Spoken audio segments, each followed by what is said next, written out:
चाहे लोग कितने ही आरोप लगाएं, कितने ही भारत की निंदा करें, कोई नहीं है दुनिया में जो कह सकता है कि आज भारत जितना मजबूत है हर प्रकार से, वैसे कभी भी वो नहीं रहा है। भारत की पूर्व प्रधानमंत्री इंदिरा गांधी, जिनको दुर्गा और आयरन लेडी जैसे नामों की संख्या मिली और जिनके नाम का डंका न सिर्फ भारत बल्कि पूरी दुनिया में बजता था, जिनके भाषण को सुनने के लिए लाखों लोगों की भीड़ इकट्ठा होती थी, जिनके दर्शन दरबार में आम लोगों की समस्याओं के समाधान मिलते थे, जिन्होंने गरीब कहे जाने वाले भारत को दुनिया की परमाणु महाशक्ति बनाया था और उन्होंने देश के हित के लिए कई अहम फैसले लिए थे। आपको बता दूं मित्रों, शायद भारत के इंदिरा गांधी और नरेंद्र मोदी ऐसे दो ही प्रधानमंत्री हैं जिनका नाम लगभग सभी देशवासी जानते हैं। लेकिन यहां सोचने वाली बात यह है कि इंदिरा गांधी के समय तो इतना सोशल मीडिया भी नहीं था, फिर भी हर तरफ उनके नाम का डंका बजता था और आज भी उन्हें याद किया जाता है। शायद आज भी इंदिरा गांधी से जुड़ी कुछ ऐसी अनसुनी बातें हैं जिनके बारे में 90% लोग नहीं जानते, जैसे कि कैसे उन्होंने अमेरिका के राष्ट्रपति के साथ डांस करने से इनकार कर दिया था, क्यों अटल बिहारी वाजपेयी ने उन्हें दुर्गा और पूरी दुनिया उन्हें आयरन लेडी के नाम से संबोधित करती थी। आज हम पूर्व प्रधानमंत्री इंदिरा गांधी के जीवन से जुड़ी इन्हीं सभी अनसुनी अनकही घटनाओं से पर्दा उठाएंगे, लेकिन उसके पहले नए दर्शक जल्दी से चैनल को सब्सक्राइब कर दीजिए। हमें मालूम है कि कभी कभी अन्याय होता है, हमको मालूम है कि कभी कभी अत्याचार होता है, हमको मालूम है कि कभी कभी भ्रष्टाचार भी है, लेकिन इनसे लड़ने का क्या तरीका है? क्या कमजोर सरकार इनसे लड़ सकती है? क्या वो सरकार जिस पे स्वयं हर समय हमला हो रहा है वो गरीबों को सुरक्षित रख सकती है, अल्पसंख्यक के लोगों को बचा सकती है? क्या वो सरकार इस देश का सारी दुनिया में सिर ऊंचा कर सकती है? इंदिरा गांधी का जन्म 19 नवंबर 1917 के दिन उत्तर प्रदेश के प्रयागराज में हुआ था। उनके पिता पंडित जवाहरलाल नेहरू और माता कमला नेहरू ने उन्हें काफी बेहतरीन संस्कार दिए थे। बड़ी होकर इंदिरा ने विदेश जाकर पढ़ाई भी की, फिर वापस आकर उन्होंने देश की आजादी के लिए कई आंदोलनों में हिस्सा बनना शुरू किया। इसी बीच उन्हें राजनेता फिरोज जहांगीर गांधी से प्रेम हुआ, लेकिन फिरोज पारसी थे, जिससे पार्टी के कई लोगों का कहना था कि कैसे देश के बड़े ब्राह्मण परिवार की बेटी एक बनिया से शादी कर सकती है। इसलिए फिरोज के सरनेम में थोड़ा फेरबदल करवाकर महात्मा गांधी ने उन्हें गांधी सरनेम दिलवाया, जिसके बाद 26 मार्च 1942 के दिन इंदिरा गांधी और फिरोज की शादी हुई और यहां से इंदिरा नेहरू बनी इंदिरा गांधी। फिर 15 अगस्त 1947 के दिन जवाहरलाल नेहरू आजाद भारत के पहले प्रधानमंत्री बने। पंडित नेहरू आजादी की लड़ाई के दौरान 9 बार जेल गए। उन्होंने अपने जीवन के 3559 दिन करीब 9 साल जेल में गुजारे थे। वहीं बचपन से ही देश के लिए कुछ कर गुजरने का सपना देख रही श्रीमती इंदिरा गांधी ने भी 1955 में राजनीति में कदम रखा और धीरे धीरे करके वो कांग्रेस कैबिनेट का हिस्सा भी बनने लगी। इस दौरान इंदिरा गांधी अपने पिता का दाहिना हाथ बनकर उभर रही थी, मगर 27 मई 1964 के दिन जवाहरलाल नेहरू को दिल का दौरा पड़ने से उनका दुखद निधन हो गया, जिससे इंदिरा गांधी टूट चुकी थी, लेकिन उन्होंने खुद को संभालते हुए देश के हित में काम करना जारी रखा। वहीं पंडित जी की मौत के बाद अब आजाद भारत के नंबर 2 प्रधानमंत्री बने लाल बहादुर शास्त्री, लेकिन ईश्वर को तो कुछ और ही मंजूर था। बस 18 महीने बाद ही ताशकंद समझौते के दौरान 11 जनवरी 1966 की रात संदिग्ध हालात में प्रधानमंत्री लाल बहादुर शास्त्री की मौत हो गई थी। उनकी मौत किस कारण से हुई, यह आज भी एक राज है। उस वक्त मेडिकल रिपोर्ट में कहा गया कि लाल बहादुर शास्त्री की मौत हार्ट अटैक की वजह से हुई थी, लेकिन उनकी पत्नी का आरोप था कि उन्हें जहर दिया गया था। लाल बहादुर शास्त्री जी की मृत्यु के बाद इंदिरा गांधी चुनाव के लिए खड़ी हुई। यहां दिलचस्प बात यह भी है कि इंदिरा गांधी की लड़ाई अपने पक्ष के नेता गुलजारी लाल नंदा और मोरारजी देसाई से थी, मगर शास्त्री जी की मृत्यु के बाद कार्यकारी प्रधानमंत्री बने गुलजारी लाल नंदा ने प्रधानमंत्री पद की रेस से अपना नाम वापस ले लिया। अब इंदिरा की सीधी लड़ाई गुजराती नेता मोरारजी देसाई से बची थी, जिसका फैसला कांग्रेस के 525 सांसद के हाथों में था। जिनमें से 169 सांसदों ने मोरारजी देसाई का साथ दिया, जबकि 365 सांसदों का मानना था कि इंदिरा गांधी बेहतरीन प्रधानमंत्री बन सकती हैं। इस तरह बहुमत के साथ 19 जनवरी 1966 के दिन श्रीमती इंदिरा गांधी देश की पहली महिला प्रधानमंत्री बनी। यही वो साल था जब एक ही साल में देश को 3 प्रधानमंत्री मिले थे। हालांकि उस वक्त राजनीति में महिलाओं को पुरुषों के मुकाबले कम आंका जाता था, लेकिन इंदिरा गांधी का व्यक्तित्व इतना प्रभावी था कि कुछ ही समय में वो देश के करोड़ों लोगों की पसंदीदा प्राइम मिनिस्टर बन गईं। और सचमुच पढ़ी लिखी इंदिरा गांधी ने अपना पूरा ज्ञान देश और जनता के विकास में लगा दिया। उनसे जुड़ी एक दिल छू लेने वाली बात यह है कि जिस तरह उनके पिता जवाहरलाल नेहरू रोजाना जनता से मिलकर उनकी समस्याओं का समाधान निकालने की कोशिश करते थे, उसी तरह उनकी परंपरा को आगे बढ़ाते हुए इंदिरा गांधी भी रोज सुबह 8:20 पर आम लोगों से मिला करती थी। इसे उनका दर्शन दरबार कहा जाता था। उस दौरान हफ्ते में कम से कम 3 बार उनका दरबार चर्चित किताब द मैरीगोल्ड स्टोरी की लेखिका और वरिष्ठ पत्रकार कुमकुम चड्ढा भी वहां मौजूद रहती थी। कुमकुम बताती हैं, इंदिरा इस समय का इस्तेमाल भारत के आम लोगों से मिलने के लिए किया करती थी। कभी कभी जब भीड़ अनियंत्रित हो जाती थी तो उन लोगों को प्राथमिकता दी जाती थी जो दिल्ली के बाहर से आते थे। इस दरबार में 2 तरह के लोग आते थे। एक तो वो जो सिर्फ इंदिरा गांधी को देखना भर चाहते थे, दूसरे वो जिन्हें छोटे मोटे काम करवाने होते थे, जैसे सरकारी अस्पताल में किसी का इलाज करवाना। इन सब में बहुत से लोग श्रीमती इंदिरा गांधी के पैर छूने की कोशिश भी करते थे, मगर उन्हें अपने पैर छुआना बिल्कुल भी पसंद नहीं था। इंदिरा गांधी अपने साथ काम करने वाले छोटे से छोटे लोगों की भी काफी इज्जत करती थी, जिसे लेकर उनकी करीबी मंत्री रह चुकी मोहसिना किदवई एक किस्सा बताती हैं। एक बार जब हम उत्तराखंड में एक चुनाव सभा करके वापस लौट रहे थे, तभी मैंने इंदिरा से कहा कि हमें कहीं रास्ते में रुकना पड़ेगा ताकि ड्राइवर कुछ खा ले, लेकिन उस वक्त ऐसे चलते चलते रास्ते में जल्दी खाना वगैरह मिलना मुश्किल था। तो इंदिरा गांधी ने तुरंत अपना झोला टटोला और अपने पसंदीदा बिस्किट मारी बिस्किट का एक पैकेट निकाला। फिर उन्होंने एक बिस्किट के 4 टुकड़े किए और अपनी हथेली पर रखकर ड्राइवर से बोली, पहाड़ी रास्ता है, तुम गाड़ी चलाते रहो और एक एक बिस्कुट का टुकड़ा हथेली से उठाकर खाते रहो। इन्हीं कहानियों से आप अंदाजा लगा सकते हैं कि श्रीमती इंदिरा गांधी कितनी डाउन टू अर्थ थी। पिता नेहरू का गुस्सा तो पूरी दुनिया में मशहूर था, लेकिन थोड़ी देर में शांत होकर वह सब कुछ भूल जाते थे। लेकिन इंदिरा गांधी के साथ ऐसा नहीं होता था। वो लंबे समय तक और तो कई बार तो ताउम्र उन लोगों के प्रति गुस्सा रखती थी जिसको वो पसंद नहीं करती थी। उस व्यक्ति के प्रति वो बहुत उदासीन हो जाती थी।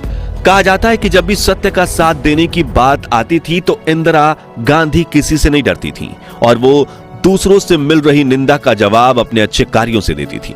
यहां तक कि समाजवादी नेता राम मनोहर लोहिया ने इंदिरा को संसद में कई बार गूंगी गुड़िया तक कहा था, लेकिन उन्होंने इसका कोई उत्तर नहीं दिया, क्योंकि 1971 में उनका पूरा ध्यान भारत पाकिस्तान युद्ध में देश की रक्षा करने पर था, जिसके तुरंत बाद इंदिरा गांधी का ध्यान इस बात पर गया कि पूर्व पाकिस्तान में पाकिस्तानी सेना ही वहां की जनता पर जुल्म ढा रही है।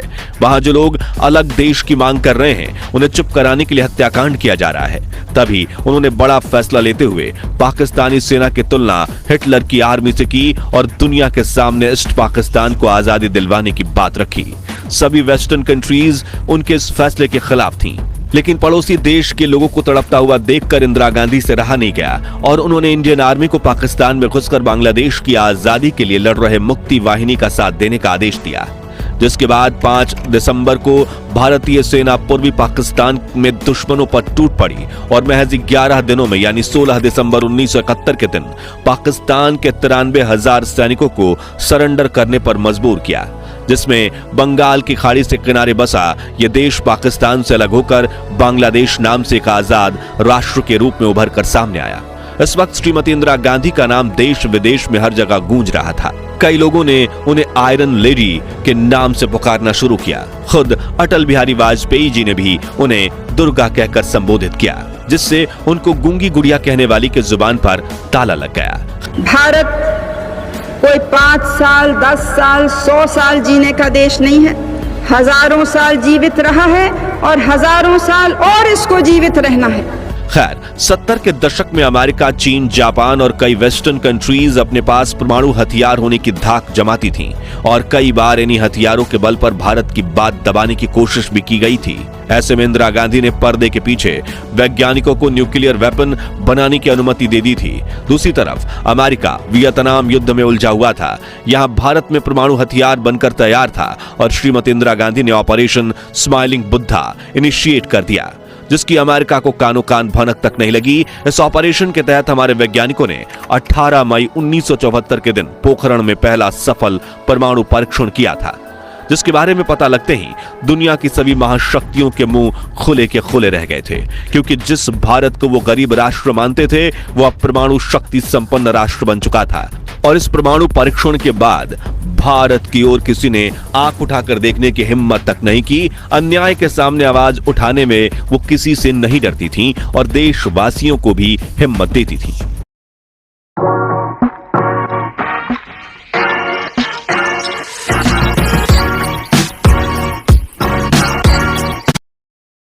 देश के सामने बहुत से खतरे हैं, अंदरूनी कमजोरियां तो हैं ही हैं, बाहरी खतरे भी हैं। मैं आपको डराना नहीं चाहती हूं और मुझे यह भी मालूम है कि आप डरने वाले भी नहीं हैं। दोस्तों, इंदिरा गांधी भारत की पहली महिला प्रधानमंत्री थी, मगर वो चाहती थी कि लोग उनके जेंडर की वजह से नहीं बल्कि उनके कार्यों की वजह से उनकी रिस्पेक्ट करें। वो अपने हाथों में हमेशा पुरुषों की घड़ी पहनती थी जो मेड इन इंडिया होती थी और उन्हें किसी के मुंह से मैडम प्राइम मिनिस्टर सुनना तो बिल्कुल पसंद नहीं था। वो कहती थी कि मैं काम करते हुए अपने आप को महिला नहीं समझती।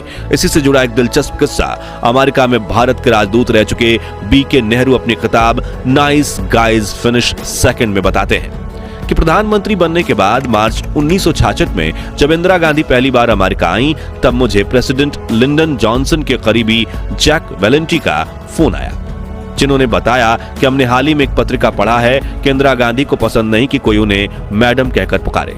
तो राष्ट्रपति लिंडन जॉनसन पूछ रहे हैं कि जब वो इंदिरा गांधी से मिले तो उन्हें क्या कहकर संबोधित करें। जो सुनकर मैंने उनसे कहा कि मैं खुद PM इंदिरा गांधी से पूछकर बताता हूं। वो आगे लिखते हैं कि जब मैंने इंदिरा गांधी को बताया कि ये फोन किस कारण से आया था तो उन्होंने कहा कि राष्ट्रपति जॉनसन अगर चाहें तो मुझे सीधा प्रधानमंत्री कहकर ही बुला सकते हैं, अगर वो मुझे मिस्टर प्राइम मिनिस्टर कहें तब भी चलेगा, और उन्हें यह जरूर बता देना कि मेरे कैबिनेट के मंत्री मुझे सर कहकर भी पुकारते हैं। उसी यात्रा के दौरान जब व्हाइट हाउस में इंदिरा गांधी के लिए डिनर अरेंज किया गया, तब खाने के बाद प्रेसिडेंट जॉनसन ने उन्हें नृत्य करने के लिए आमंत्रित किया। जैसा कि आप सभी जानते हैं कि वेस्टर्न कल्चर में दो बड़ी हस्तियां एक दूसरे के सम्मान में कुछ पल डांस करते हैं। हालांकि इंदिरा गांधी अपने छात्र जीवन में पश्चिमी तरीके का बाल डांस किया भी करती थी, लेकिन उन्होंने बड़े ही विनम्र तरीके से प्रेसिडेंट जॉनसन के आमंत्रण को यह कहकर नकार दिया कि मेरे देशवासियों को यह पसंद नहीं आएगा कि उनकी प्रधानमंत्री किसी के साथ डांस करें। इंदिरा गांधी एक जननेता थी और आम लोगों से उनका कनेक्ट गजब का था।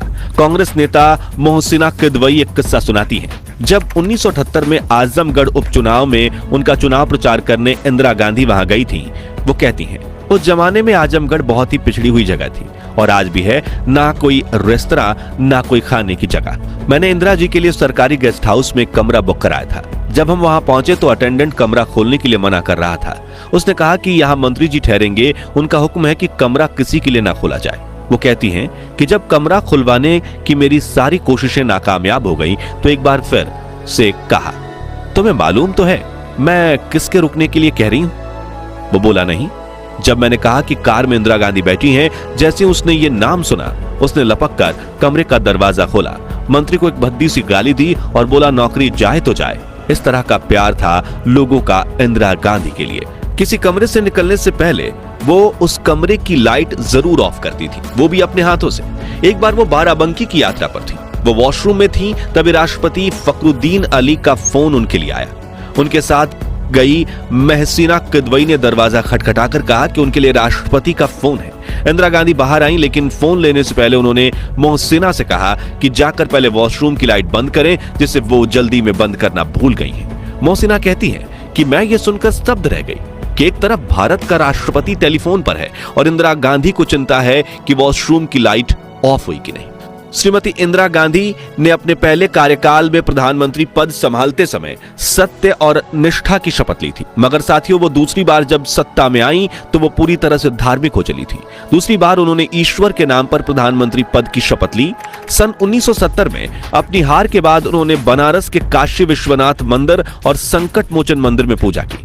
किताब Indira India's most powerful prime minister में लिखा है कि इस दौरान उन्होंने वैष्णव देवी के दर्शन किए और हेलीपैड से वहां तक का 2 किलोमीटर का रास्ता भी पैदल चलकर तय किया। अंबाजी मंदिर में उन्होंने पूरे 1 मिनट तक दंडवत होकर प्रार्थना की। सन 80 में संजय की मौत के बाद उन्होंने धार्मिक कार्यकलापों को बढ़ चढ़कर भाग लेना शुरू किया। उन दिनों जब सूर्य ग्रहण पड़ता था तो उन्होंने अपनी गर्भवती बहू मेनका गांधी को सूर्य ग्रहण देखने की अनुमति नहीं दी। उन्होंने तमाम उम्र अपने गले में रुद्राक्ष की माला पहनी। उनके घर के पूजा गृह में सभी देवताओं की मूर्तियों के अलावा गौतम बुद्ध, रामकृष्ण परमहंस की मूर्तियां और एक शंख रखा रहता था। धार्मिक मामलों में उनके सबसे बड़े सलाहकार कमलापति त्रिपाठी थे।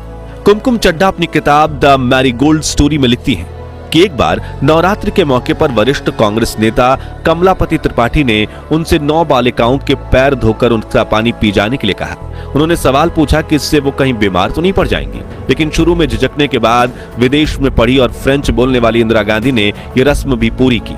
इंदिरा को जेवर का कोई शौक नहीं था।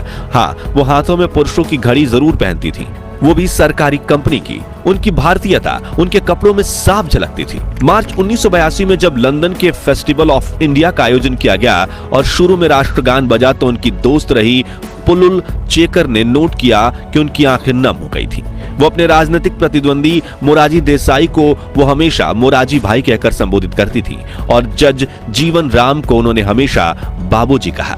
दक्षिण के चुनाव दौरे के दौरान या प्रचार करते करते रात हो जाती थी तो वो कार में बैठे बैठे अपने दोनों घुटनों के बीच टॉर्च रखकर जला लेती थी ताकि उनकी रोशनी उनके चेहरे पर पड़े और लोग अंधेरे में भी उनको देख सके।